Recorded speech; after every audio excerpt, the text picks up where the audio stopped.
and welcome to Sports Shorts from Women's Rights Network. I'm here with Maria. Hello, Maria. Hi. And Hi. Faye. Hello, Faye. Hi. Well, it's been a busy few weeks in the sports scene. We've had lots and lots of sports stories, so we've had to be a bit selective.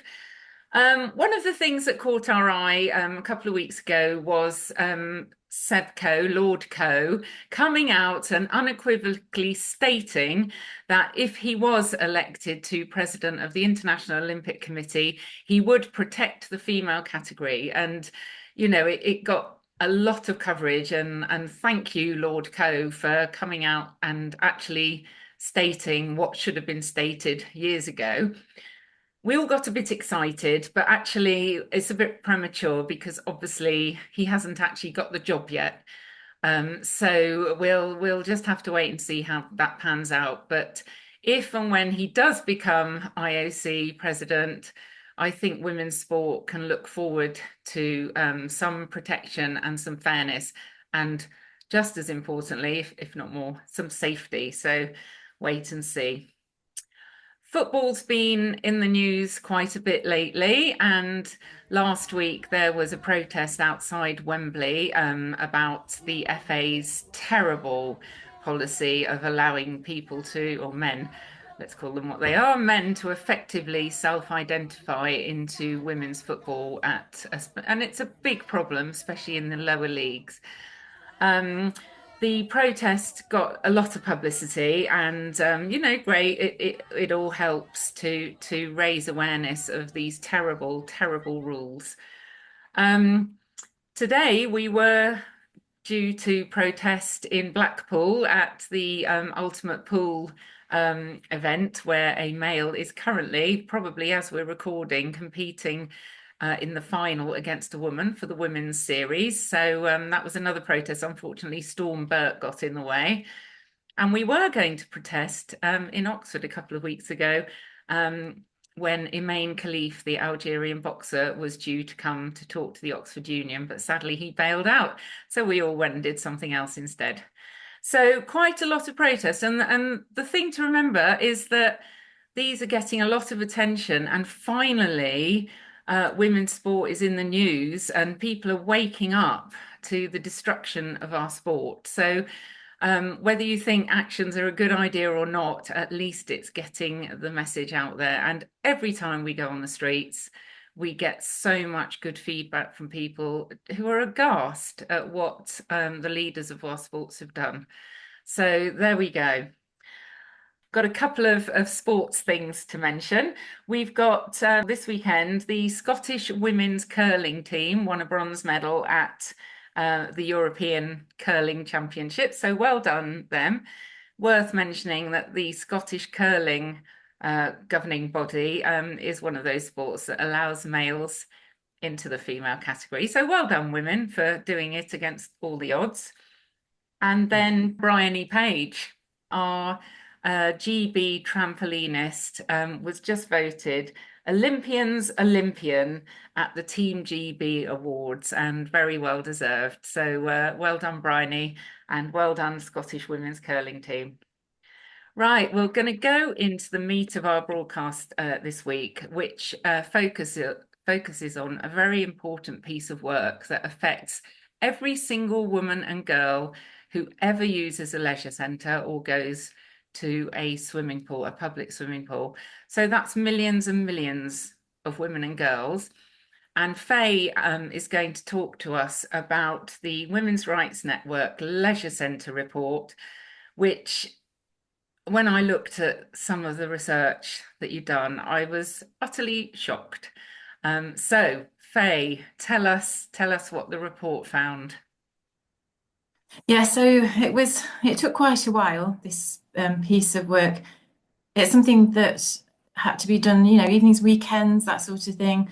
But in the end, I think it's going to be quite a useful document for people to share, to understand what's actually going on. And it's no secret, but when we talk to members of the public, this comes up a lot. So what we know is there's a growing trend towards open plan, mixed sex changing villages. often in new leisure centres, but also when leisure centres are refurbished. And these mixed sex facilities, they are unpopular with women, and they've told us that they don't want village style changing areas. And quite often people will say they've stopped swimming as a result. And this is just it's not what the government are aiming to do, is it? To pumping millions of pounds into encouraging women and girls into sports and activity, and yet limiting the access to single sex changing areas, then that's resulting in fewer women swimming. So we sent out some FOI questions to every single council in the UK, and the results showed us that across the UK, around 30% of local authorities provide no single sex changing facilities.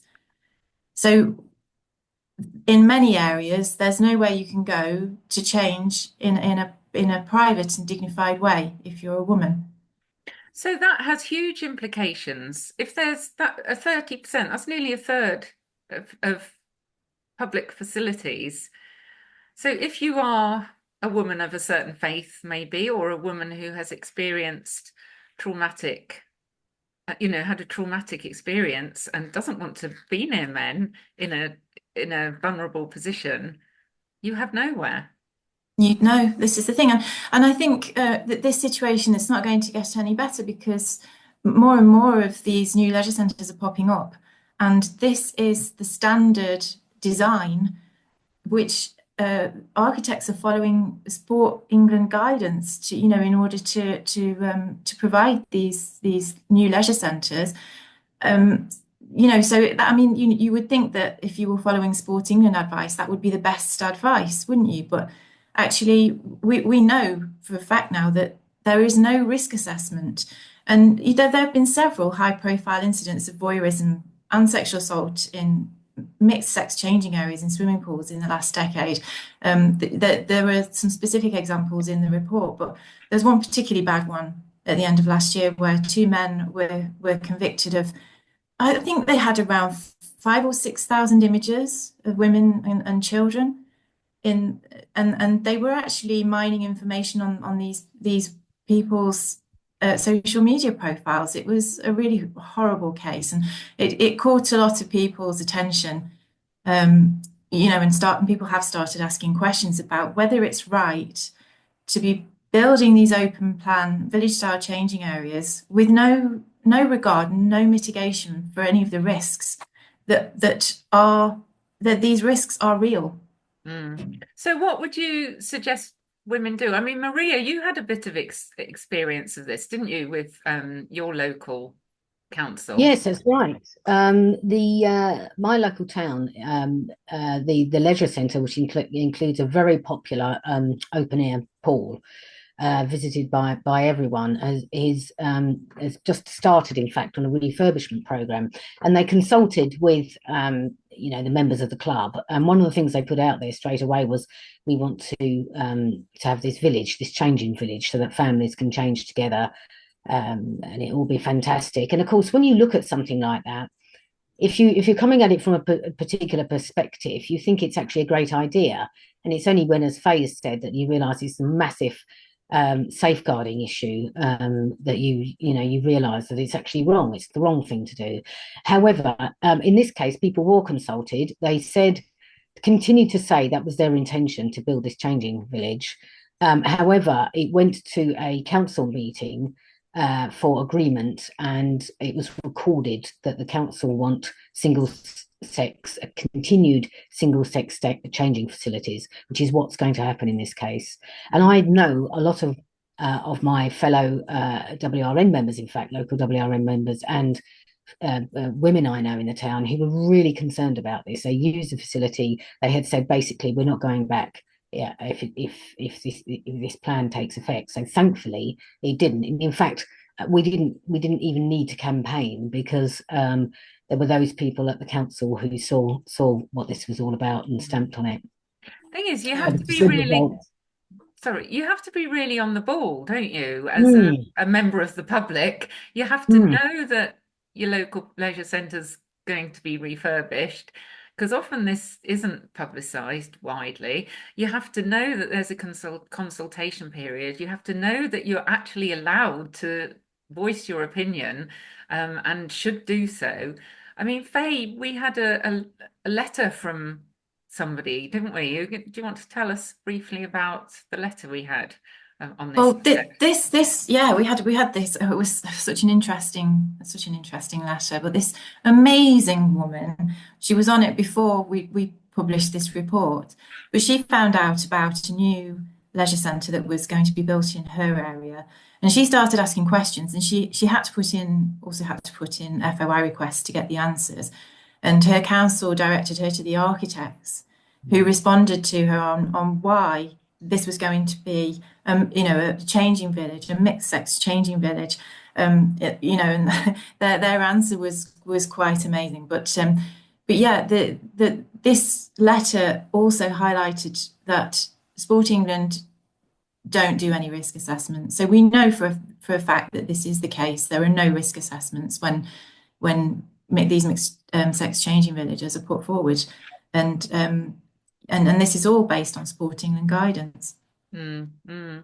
It's shocking that So, there are no risk assessments, but we know from our experience of dealing with every sport that there were no risk assessments before trans policies were introduced. So I think we can generally expect that women and girls are put to the bottom of the pile, and not even thought about when sports are being, when sports facilities are being refurbished. I don't even think it crosses people's minds that our views should be taken into account, which is why we have to be quite vocal and find out what's happening in our areas.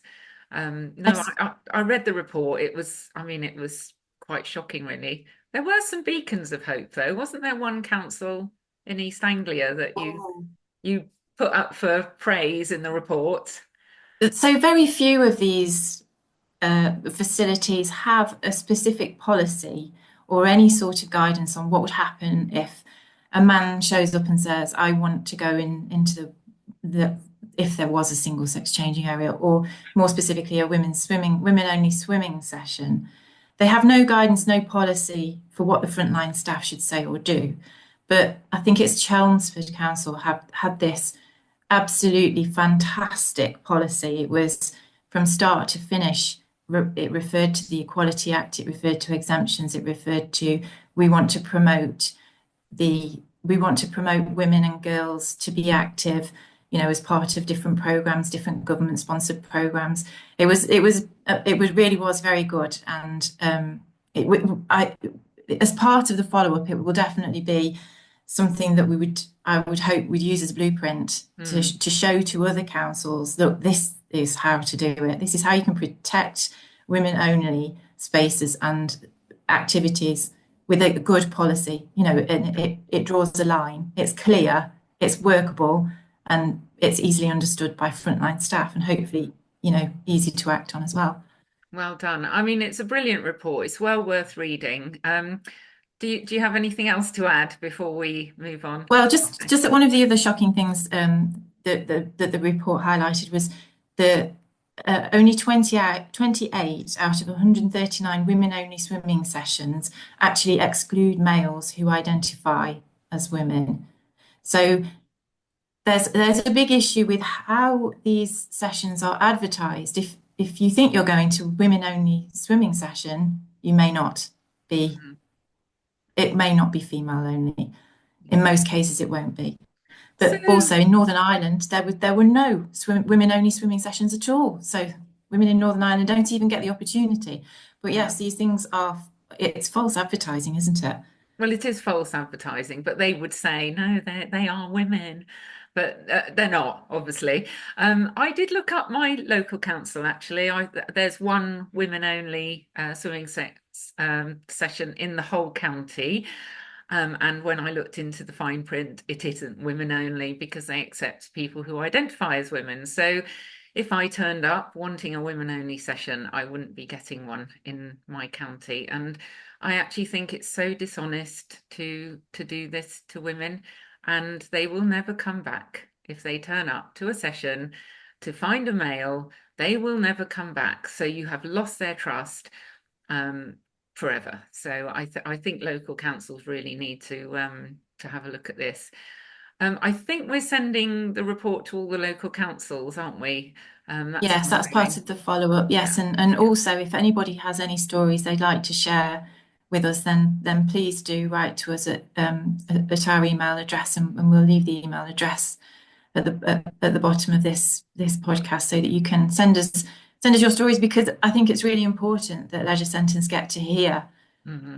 actual, real life people's experience when they're going swimming. As part of this, we know this is happening. We know there are men in these women only swimming sessions. So yes, if you have any anecdotes, any testimonials, then please do send them to us, and we will obviously respect your anonymity.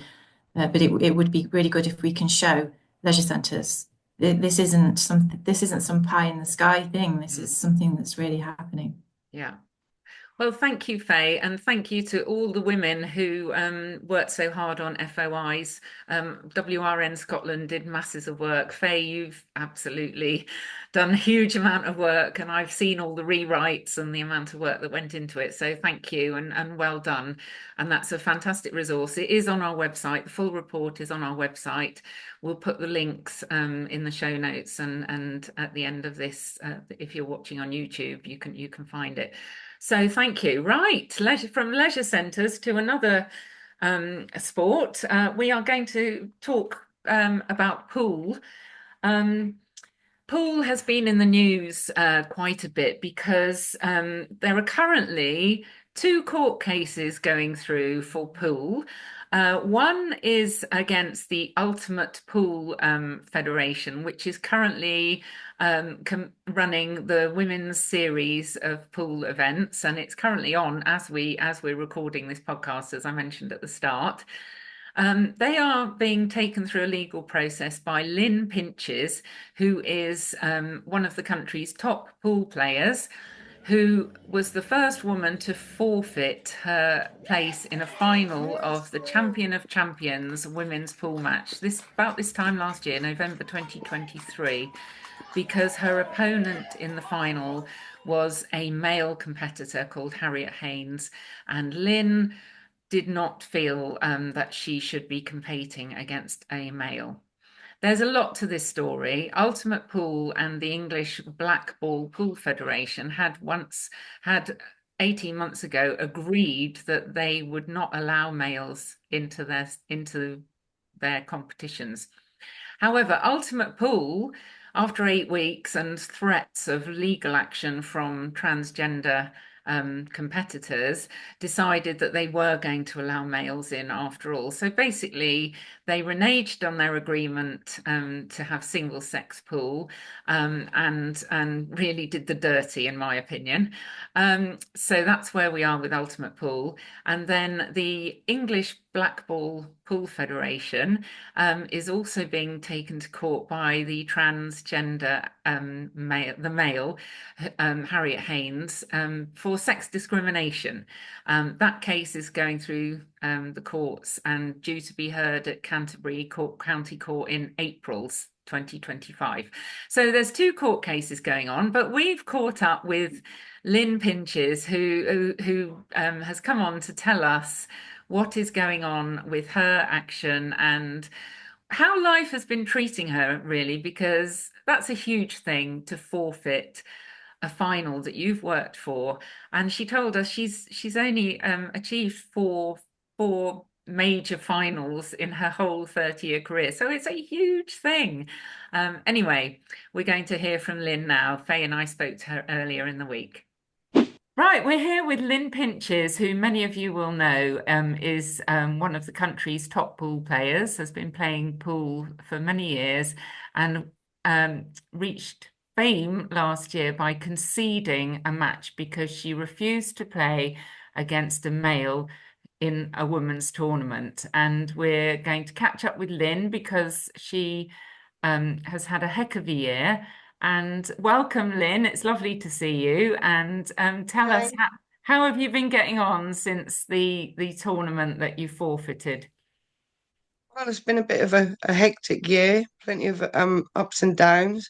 I've had untold support from the public since walking away, but also a lot of abuse at the same time. I have had abuse in my inbox and on a personal level as well. I had a bottle of water thrown at me when I did a talk in Norwich, by a trans activist. And so it has been a strange year. Also been working hard on our legal case this year as well, which we've just had to reopen the GoFundMe for. But that's hopefully coming to a close this year as well. I've been busy every day, to be honest with you, doing something or another to do with this subject and or research and the differences between the men and women for the experts and to help a little bit.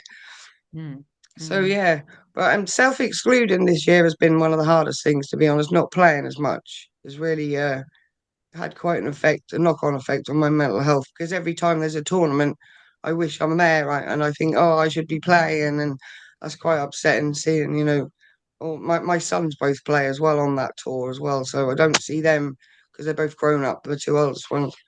So I don't see them as often this year as I usually would either. So yeah, it's been tough. It's been tough. Not an mm, easy thing to do, concede a mm, match when everything goes against everything that the sport teaches you to do. mm. So So, what actually triggered you to concede? I mean, had you planned it in advance? Because I watched it and it looked quite spontaneous. Was it that's spontaneous or? it. I'd made the decision to do it a few months before in a well about a month or so before we a support group was started, and we had like over 100 women pool players in this support group. And Alexandra Cunha of Portugal, she said she was never going to play against a male in a female competition ever again. And I said, well, I second that because I've had enough as well. And I'm just not going to play. I'm just going to refuse to play. And lo and behold, 6 weeks or so later, I got to the final of only the fourth final I've ever got to in 30 years. And it was like, I don't know, I played the best pool I've played in my life. And I think it was divine intervention, to be honest with you. But right up until the last minute, I still, if you watch the video, left and right, I undecided because, like I said, conceding just goes against everything that you get taught in any sport. Like never give up, keep going, never give up, and to give up before you've even started. But I did feel like I lost matches. I would have lost them. I lost the match in my head before I started anyway because my heart was no longer in it, and I think I realised that I've got two grown sons who play this sport, and I'd support them in anything they did in life.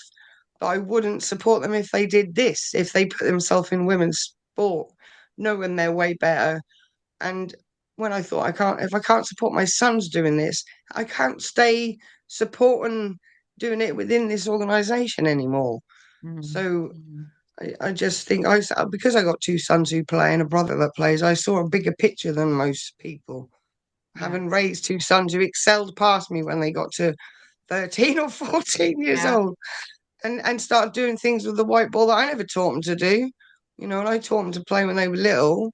And they used to say, Mum, you'll never let us win. You're always winning. But now that's the other way around. Yeah. So you mentioned the a legal case, Lynn. What's happening with that? Well, in the legal case, we've come to an agreement that if we can prove that our sport is gender affected, um, we're then protected by the Equality Act because you can lawfully exclude if your sport is gender affected to meet a legitimate aim, which is fairness or safety. In our case, it would be fairness, and because there's always this old age argument that there's no difference because it's not a physical sport, but there are lots of physical attributes that come into playing pool that contribute to certain aspects of the sport.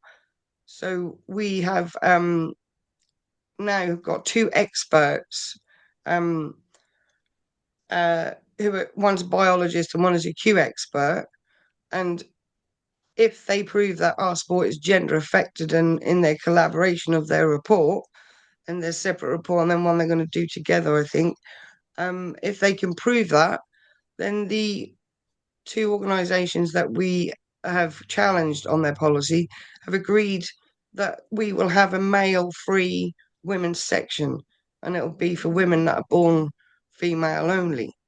So I'm very confident that we will prove that the sport is gender affected.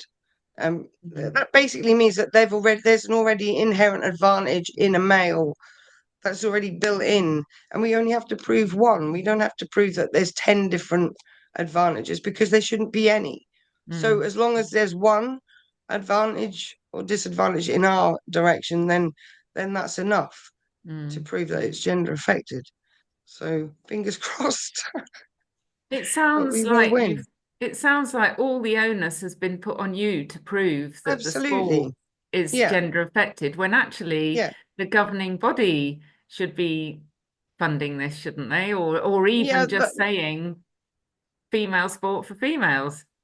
absolutely. You're right in a way, but doing this, like, I think it will give protection from other legal cases that may come to in fruition in the future. Like, because there's nothing stopping any other trans player from saying, "Well, now I'm going to sue you." After, if we were to win, there's nothing stopping that from happening. But now all the due diligence has been done, and we have science, and we have a report from two experts who are both very well respected experts in their fields. Um, Once we have that in black and white, then legally there is no challenge anymore, because the Equality Act is there, and it says here in black and white that our sport is gender affected. And I think if we win this for our sport, that then there will be other sports that are non-physical, not so obvious, like darts Yeah. and other sports like that, that will be able to do the same thing. And snooker, other cue sports should follow suit, and even be able to use our reports, and they won't have to spend. We've already spent the 20,000 that we raised on solicitors, so Wow. the people, a lot of people are making money out of this. Is solicitors. Out of all this madness, it does seem that solicitors are making a lot of money.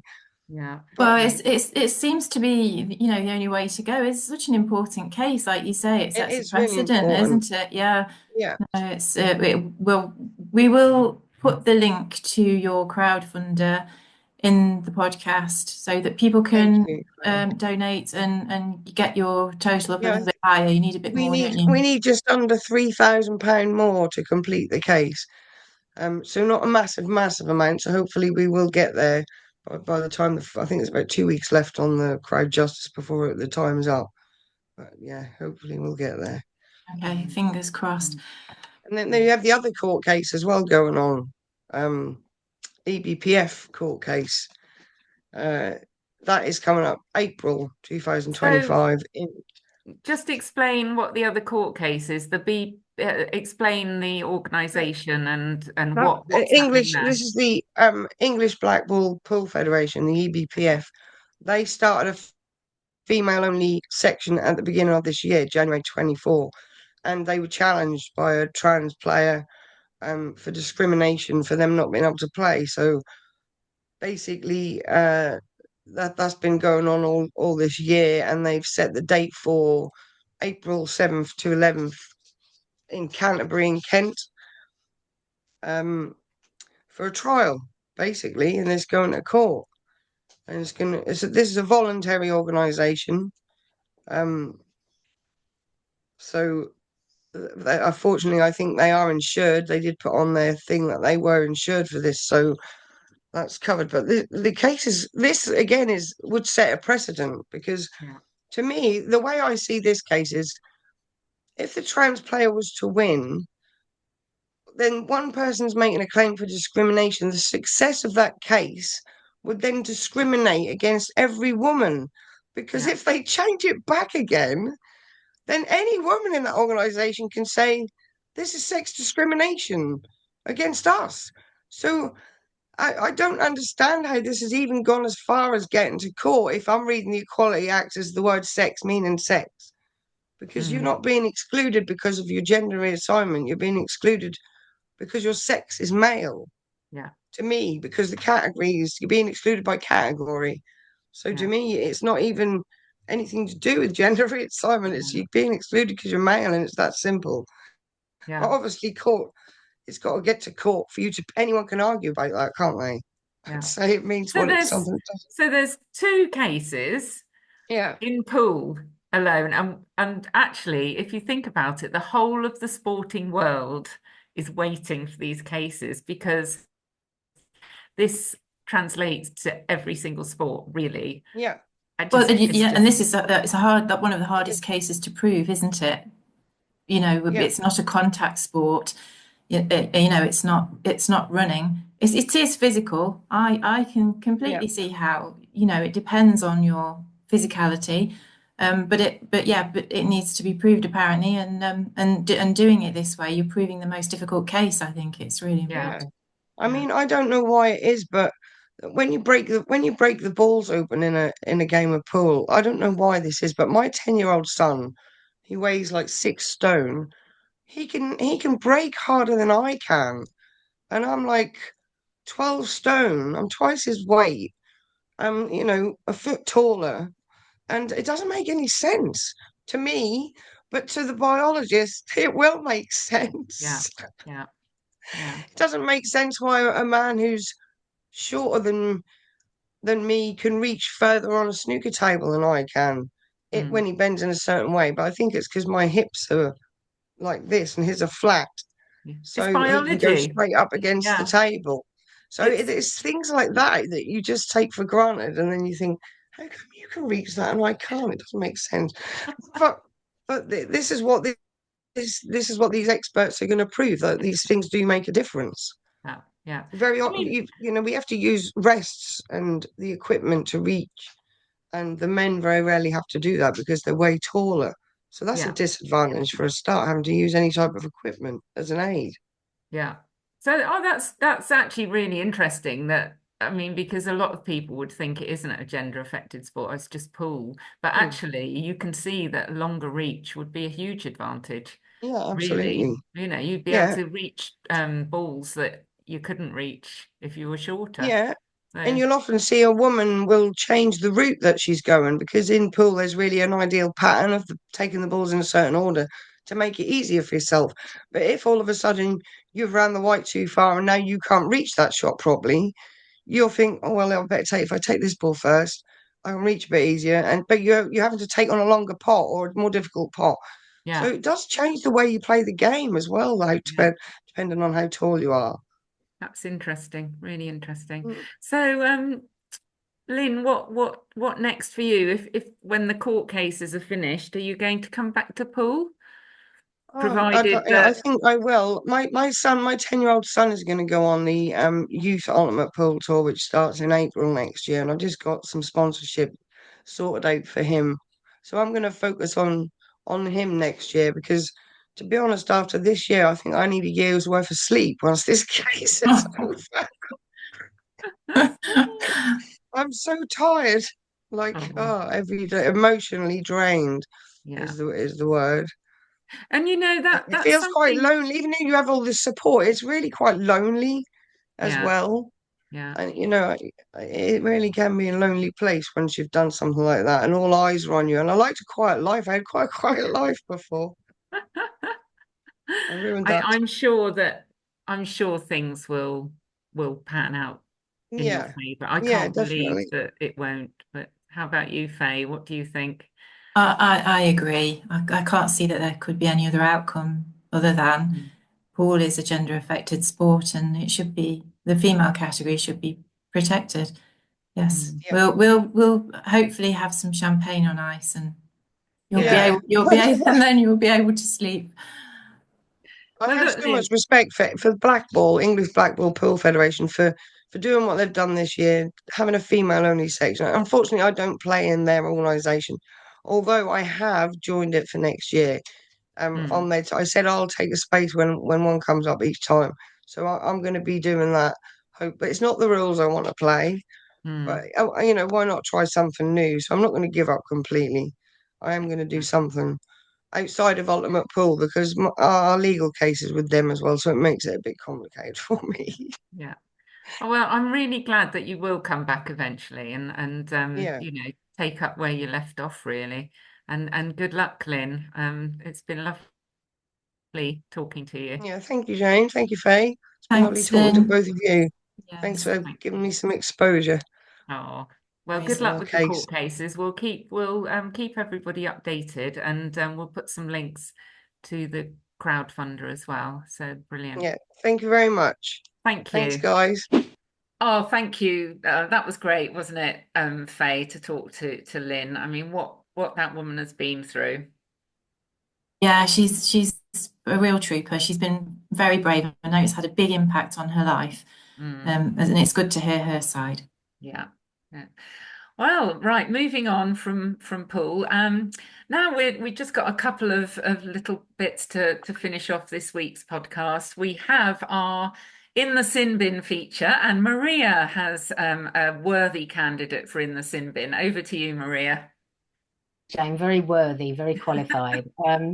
I'm afraid I do need to call out Lisa Nandy, MP, who is our Secretary of State for Culture, Media and Sport. It's interesting because although I am giving her the prize this week, she has moved on, admittedly, from her original position some time ago when she believed that trans women are women and didn't mind sending men to female prisons. But she, again, though, is not showing any great signs of improvement with women in sport. We're calling this out because she said in over the summer basically that she wants to leave it to the sporting governing bodies as opposed to the government making any sort of recommendation or intervention. And I can't, and I can't believe anyone else can believe that she thinks that that's appropriate. I mean, the whole situation with women in sport at the moment is a real mess, and it's seriously disadvantaging women. And it's her job to help bring some fairness and some clarity to the position. So she's failing us. She's not, as I said, not as extreme as she once was, but it's frankly not good enough. So for me, that's why she's in the sin bin this week. I think a worthy winner, well, it's not an accolade you'd want to win, but yes, in the sin bin with Lisa and Andy MP, because to me, she's had a golden opportunity to make a difference. And I think she's just ignoring women's sport and hoping Mm. it will go away and all the problems will get cleared up. And we know that governing bodies, left to their own devices, will have their ear bent by their equality, diversity, and inclusion officers that they've hired at great expense to write reams of gobbledygook. So Mm. yeah, worthy candidate for In the Sinbin, Maria. Thank you for that. Okay, so I have a star of the week this week, and it's a journalist. We've had journalists as stars of the week before, and I'm nominating Tanya Aldred, who writes for The Cricketer. Now, cricket is one of those sports that is in a complete and utter mess. And Tanya has called out the ECB, the England and Wales Cricket Board, for their appalling two-tier approach to protecting the women's game. I'm sure regular listeners know, and any cricket fans know, the ECB has protected tier one and tier two cricket, so no males allowed in those tiers, probably because they're televised. And if you did see a hulking great bloke bowling at a female cricketer on national and international television, you might actually find your game coming into disrepute. But anyone from tier three down, and tier three is not, it's not just bowling a ball in the park, it's Mm. some fairly high level cricket leagues around the country. So tier three and below allow males into the female category in cricket.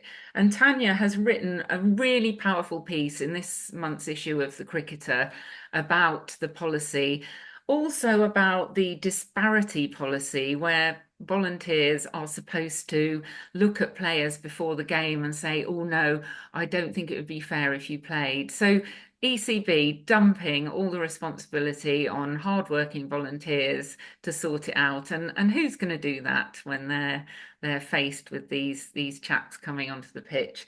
Um, and yeah, she's been pretty good actually, really covered all of the issues. So for raising awareness of this terrible policy in the foremost cricketing magazine in the country, and let's hope the ECB read it.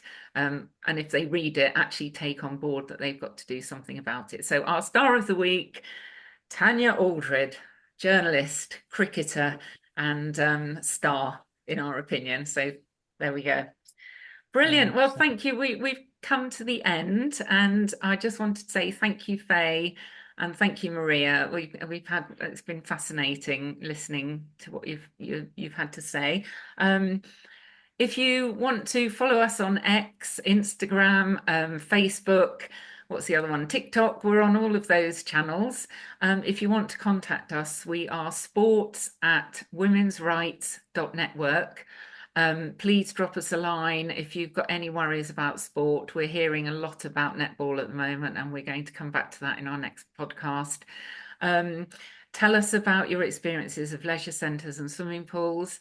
And that's it for this week. Thank you very much. Thank you, Faye, and goodbye. Thanks, Jane. Thank you, Maria. See you soon. Thanks, Jane. Goodbye.